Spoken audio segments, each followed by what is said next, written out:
You'll notice something about a couple of the workers at this care home in Japan. They're jacked, and they're helping fill an important role in a country with one of the oldest populations in the world. There's a great demand for caregivers here. The jobs can be physically demanding. Most of them are filled by women over the age of 40.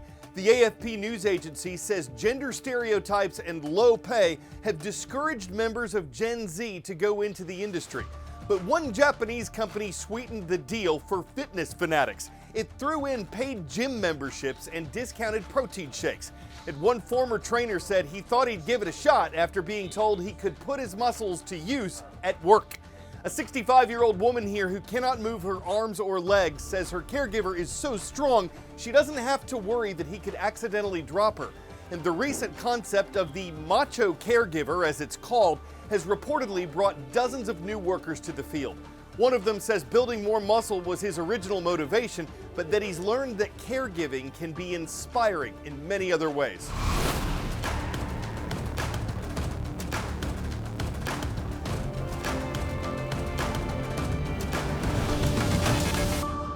We have a lot of ground to cover today, from a major art bust in Europe to a potentially catastrophic hurricane in the Caribbean, and we're thankful you're watching The World from A to Z. I'm Carl Azuz.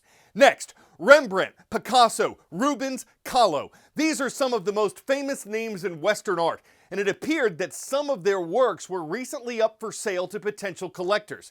Here's the problem, according to police. The paintings were forgeries, copies of famous pieces that were said to be originals. They were available for anywhere from several $100,000 to $16 million. There are counterfeit certificates saying the paintings are real. And police say one thing that made them suspicious was when a Rembrandt was offered for sale when the actual painting's been hanging in a Dutch museum since 1885. One morning earlier this month, law enforcement officials descended on multiple locations in Germany, Liechtenstein, and Switzerland. They found a number of suspected art fakes that'll be turned over to experts for examination. A 77-year-old German man and 10 accomplices have been accused of setting up the international scheme. Police don't know if any of the forgeries was actually sold. A world of knowledge. What was the name of the Category 4 hurricane that directly hit Jamaica on September the 12th, 1988? Andrew, Camille, Gilbert, Rita.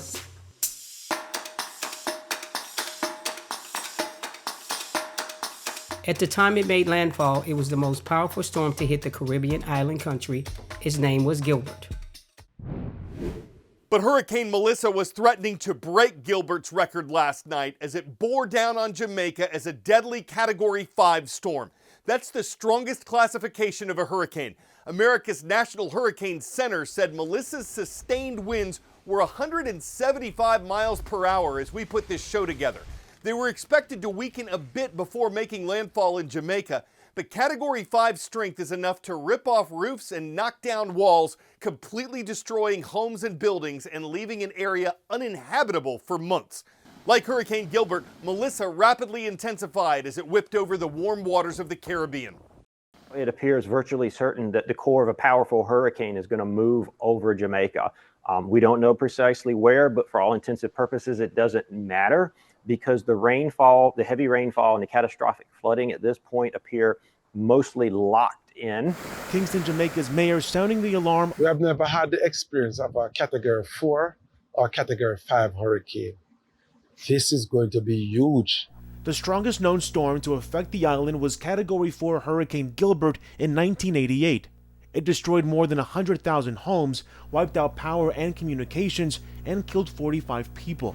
Jamaica will not only endure Melissa's torrential rain, but will also have to contend with days of ferocious winds. All of the island will experience even up to 20 inches of rainfall over sections of your area. So if you are in a flood-prone area, anywhere across the country, you can expect that flooding is going to occur. I'm Ivan Rodriguez reporting.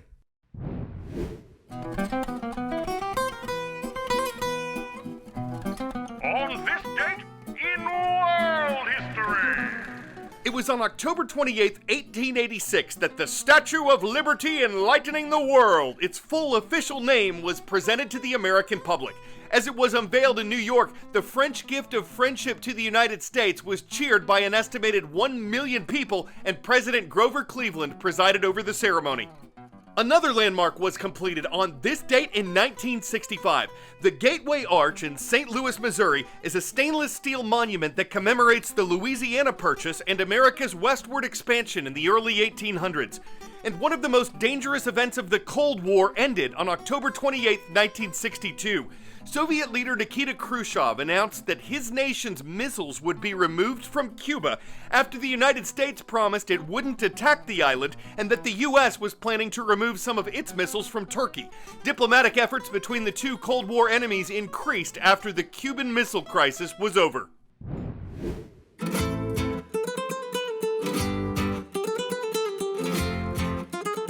Where in the world?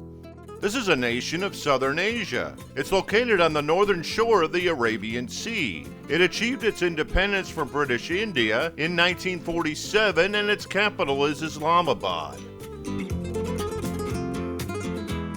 This is Pakistan, an Islamic republic of more than 252 million people.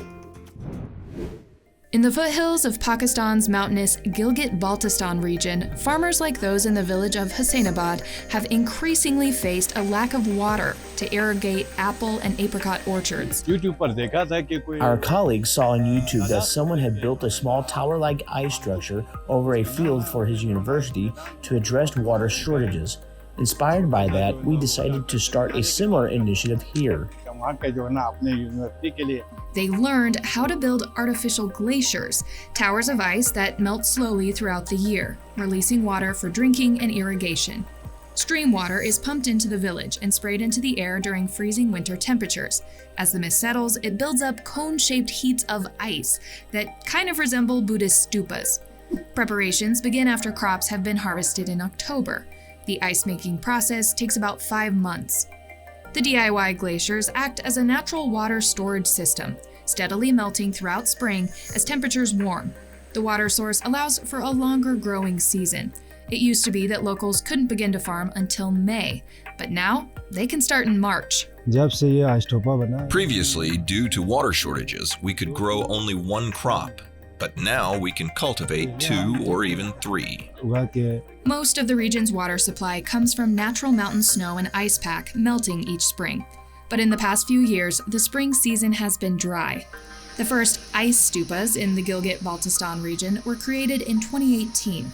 And today, more than 20 villages make these natural water storage towers every winter, giving more than 16,000 locals access to water in a region where every drop counts. A logo windbreaker. A Fridays are awesome sling bag with everybody's favorite hairline. These are ways to show you've got spirit, for the world from A to Z. Check out our new merch store at worldatozorg/store, or just scroll down on our website and click Shop Our Merch Store. It means the world to have you wearing the world from A to Z.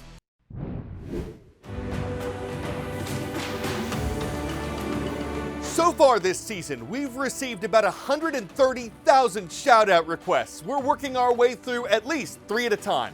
One came in from Magna, Utah. Thanks to Mr. Hunter's class for watching there. Cypress High School is the home of the Pirates. Want to say hello to Miss Angie and Mrs. Woods in their classes at Crockett County Middle School. The Cavaliers are here from Alamo, Tennessee. And how about the Broncos? Palm Beach Central High School, where we heard from Miss Shane's class, is in Wellington, Florida.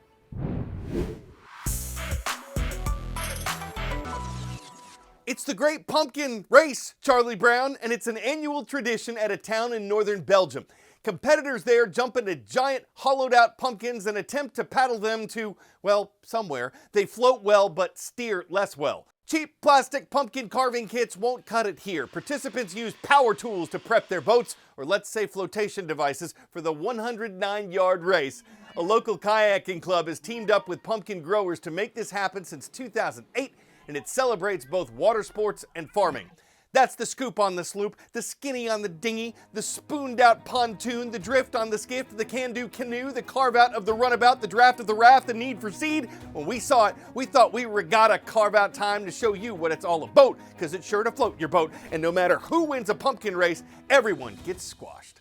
I'm Carl Azuz for The World from A to Z, and you mean the world to me. Come on back tomorrow.